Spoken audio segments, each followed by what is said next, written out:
So, for the days building up to Godzilla City on the Edge of Battle, I had been saying things like, I can't wait to rip into this movie's going to be so trash, and I was more or less kind of negative towards this.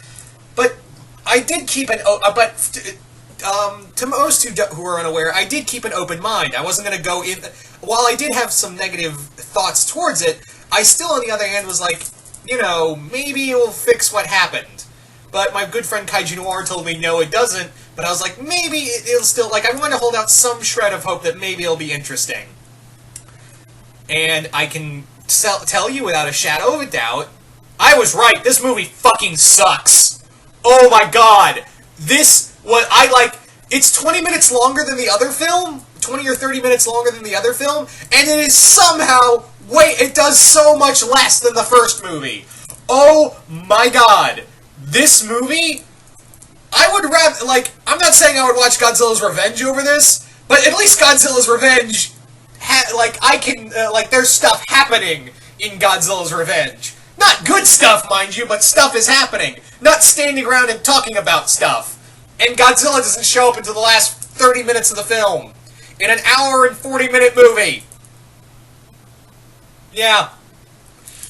I don't even know where to begin. I really don't. Wow. Just, oh my god. I don't even know where to start. I really don't. I have no idea. This, wow. Okay, I'm going to try to go through this as professionally as possible. Or my attempt at being professional.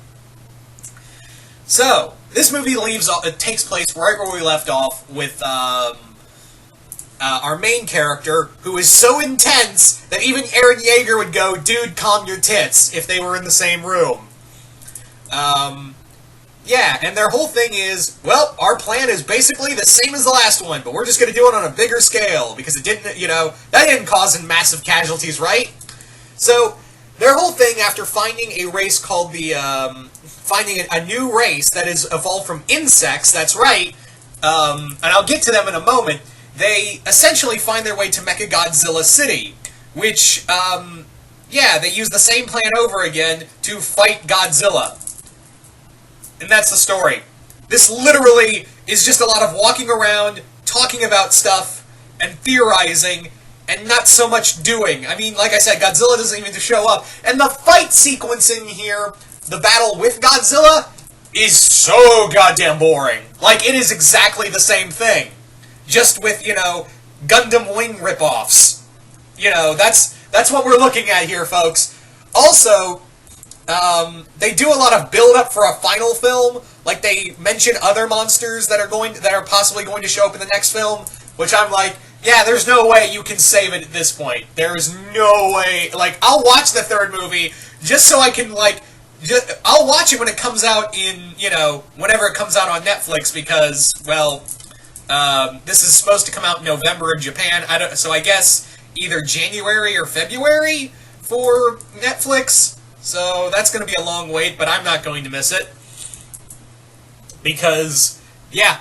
So this movie is pretty much walking around, doing a lot of talking, and, that's about it. There's nothing different here. There is no difference. And I may hear you say, oh yeah, by the way, let's talk about Mechagodzilla City. There's some interesting ideas with Mechagodzilla in that it's still alive and built a whole city for itself to sustain itself, and the race of aliens who are working with the humans. Again, I'm completely forgetting their names because everyone's so goddamn interchangeable you wouldn't even give a fuck. I think our main character's called Haro, and his love interest, who, by the way, funny enough, is voiced by Christina V, who is Marinette's English voice actor in Miraculous Ladybug. So I find that really hysterical. That, in fact, half the voice cast in here have been in the Ladybug show. I mean, Miraculous Ladybug. So, yeah. I was just like, man, that person's from Ladybug. That person's from Ladybug. So that was fun to point out. But yeah, Mechagodzilla City, it has some interesting ideas, but they don't do enough with it. And you may be asking yourself, well, don't we actually get to see Mechagodzilla in the film? Don't we actually get to see him? No, you don't! You don't get to see shit from him! That image of Mechagodzilla we saw for a little teaser for this film, that doesn't happen. That does not happen at any point in the movie. At no point do you see Mechagodzilla and Godzilla throw down. Yeah. Yeah. And also, like, the new race, the Hotaru, I believe they're called, or whatever, are insect people. And I will give it credit that I didn't register, because we were introduced to twin girls, and it didn't mentally register with me that, oh, they're the twins, they're the Shobujin. Oh, okay, they're this universe's Shobujin. Alright, I'll give you that one. And yes, we do get the Mothra egg in here, and we do get some backstory with Mothra in here, in that Mothra and Godzilla fought, Godzilla killed her, but the egg was left behind. So I'm pretty sure, yeah, we're going to see the twin larva in the next film, or a fully grown Mothra. Who knows? Maybe they'll throw something. They'll do something, I don't know, interesting, but fail miserably. Like have it be Mothra Leo being the one to fight Godzilla, or Ghidorah, who gets mentioned in here, and they build a whole after-credit scene. I shit you not, saying, "Oh, his name is Ghidorah." They devote 2 minutes to repeating a scene over again. And yeah, like I theorized in the first time around, yep, it was Ghidorah who wiped out the other aliens race's, world. And Ghidorah's, outside of Godzilla, my favorite kaiju. And I'm not even excited for it. I am in no way excited for the third anime film. Yeah. Like, there's nothing you can do at this point, because you've made everything so slow. Everything has been, walking around, theorizing, I understand. There are some Godzilla films who, like, my favorite film, Godzilla vs. King Ghidorah. Godzilla doesn't, not excluding the Godzillasaurus, Godzilla does not appear until 40 minutes into the film. But there's interesting characters. The time travel's still bullshit, but still. The action in there is really good. And it's a character piece for Godzilla. In here, Godzilla's forgotten about multiple times. Like, they cut away for one scene 40 minutes into the film to show Godzilla sleeping, and I was like, oh, you're right, this is a Godzilla film! Not a battle, not whatever the hell what's going on here. And they do some stuff like, the world is now made to serve Godzilla, and I was like, and they do some weird shit to talk about evolution, and I was like, this isn't the world has now been made to serve Godzilla, and I was like, that's not how evolution works. I don't know what whack-ass Darwinism, book of Darwinism you're reading, but that's sure as shit not how evolution works.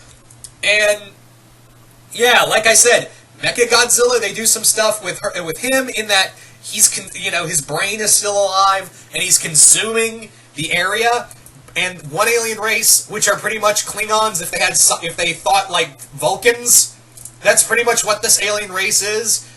Or better yet, they're like Cybermen who, without this metal coating, but they get that, yeah. That is also a thing that occurs, and it goes it's more or less, hey, you wanted Mechagodzilla? Fuck you. You're not getting Mechagodzilla. And because the whole time I was thinking, and Mechagodzilla comes out to fight Godzilla. Anytime. Anytime. And look, guys, I wouldn't be mad if we didn't get a lot of Godzilla if the characters were interesting and the science, and the stuff behind it is really interesting. But no one in here you care about. I've forgotten everyone else's names. I had to force myself to remember the main character is Haruo. I had to and the other one, Yuko, who is the only reason I remember her because she was voiced by her English dub was done by Christina V. That is the whole time I was thinking, oh, it's Ladybug. Okay. Like the first film at least threw out some interesting ideas with Godzilla, and the action sequence to fight the first Godzilla is kind of cool, but there were still some flaws with it.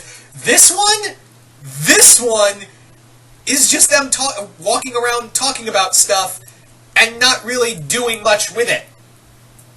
And the action sequence is the same thing over again with the first film. It's exactly the same plan.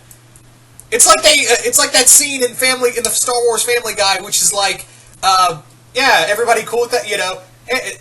No, we're just the same plan as like the first plan all over again. Everybody cool with that? Yeah, we did this before. That's what's so fucked up. That is essentially what you're looking at right here, ladies and gentlemen. Yeah. And I don't want to sound like I'm angry ranting here, but yeah. And also, let me talk about the editing. Whoever did the editing for the music and the voices needs to get his ass fired. His or her ass fired. Because, like, there are points, especially, you'll notice it if you watch this movie and get to the third act, like, the music gets so loud at points that you can barely hear what the people are saying. You don't care at that point, but still, like, they're talking and the music gets so loud, it gets overridden by, the music overrides, half the things people are saying, especially in the third act. That's where you'll especially notice it. Like, did someone just fall asleep at the wheel with that? Another thing is, like, again, there's some stuff with, children, I'm forgetting their race, but pretty much they're evolved from insects. And, again, they serve Mothra. But, yeah, and the whole time people are like, we don't trust them because they're not human. And I was like, assholes, you work with two alien species who had ulterior motives originally to conquer your race. So you're just not going to trust them because they're not fully human, and they're evolved from insects, apparently. Sure, fuck you too. And I understand, yeah, the human race would be, if we sat down, and even if there wasn't a Godzilla and we found these people here, we would either be, because again, the human race is shitty like this, we would either be, either trying to eradicate them or subjugate them. That's what we would do. Don't try to deny it. That is exactly what we would do. First thing we got to Earth is cause a genocide of whatever was human. Make sure we were, and make it like, oh, they were the invaders the whole time. Because like I said, the human race is shitty like that. And again, like, we do nothing interesting with them. We start at the beginning, but then everyone's like, fuck them, they're not human. And even even Yuko's like, we shouldn't trust them because we can't communicate with them. I was like, they telepathically linked with you. The twins even mimicked your language and spoke with you. Don't fucking say you can't communicate with them because they're learning your language. Lickety split. Oi. Guys, even the animation gets really stilted. Like, I don't know if it was just me, but the first movie, like, even at points it was stilted there. Here, like, I don't know what it is, but the animation must have dropped another, like, did they just lose budget or something? I don't know what the fuck's going on. But yeah, so I don't even know they also, like I said, Ghidorah's, like, Ghidorah is neat. We don't see him, we just get a name drop, and I was like, okay, nothing you can do to save it at this point. Because, like, I feel like that's why the movie got pushed back so much, is because the third movie because now they're going to have to throw in every monster. And, like, they said, like, Mogira's going to be in here, and Space Godzilla's going to be in here. And I was like, well, where are they? Where? Because all the monsters you mentioned beforehand all got killed in little cameos. That's all they got. And we still haven't seen Mogira. We technically didn't get Mechagodzilla either. Well, we actually didn't. And we haven't gotten Space Godzilla, and you said they were all going to be in this film. What in the fuck?